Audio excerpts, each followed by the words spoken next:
I recently made a video talking about mistakes that I made my first year teaching that I have grown from. And then as soon as I post that video, I just thought of some more mistakes that I could add to that list. So that's what I'm gonna do now. One of the biggest mistakes that I made my first year teaching was trying to be a likable teacher. I wanted my students to like me. And because I wanted my students to like me, there were a few things that I did that I probably shouldn't have done. The first was letting students get away with some things. It's really weird because I was like really strict about certain things, but then I would let them get away with little things. And it probably really confused them because I wasn't very consistent because I wanted them to like me. And that led me into not being myself. I was really afraid to just like be me. I was afraid to make mistakes in front of my students. I was afraid to just be human. I was afraid that I would come across as weird or awkward. And so I really put on this like persona, I guess. I wanted to be like the best likable version of me, but I was also like scared out of my mind because I was a new teacher, and I was really insecure because I was a new teacher. Once I stopped caring about my students liking me, everything got better. Classroom management got better. I could start being myself and actually building true relationships with my students. Students can tell when you are genuine and when you're not.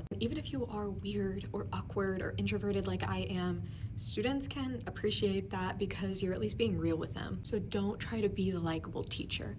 Your students will like you if you're just you and if you are doing a good job at what you're supposed to be doing. Not all your students will like you either, even if you are like the best teacher in the world. Some just won't vibe with you, and that's okay. Another big mistake that I made was just not being intentional with everything I was doing, which granted, I was trying to figure it out as my first year. There were a lot of assignments and tests that were given that I was like, I'm really not intentional about. Like, I wasn't really sure why I was giving it, just that like I needed to. Or I just assumed that this would be a good thing for them to do without even really thinking intentionally about every single thing that I gave my students. I'm very, very intentional about everything my students do now. I think about everything on like a step-to-step process. I want to make sure I'm scaffolding appropriately. I want to make sure that they are getting the most out of every single thing that we do in class. And I just don't think I had that figured out back then. But that was something that I had to learn to do. And you learn that with experience. I'm sure I'll think of way more even right after I post this. But yeah, those are some more mistakes that I made my first year teaching.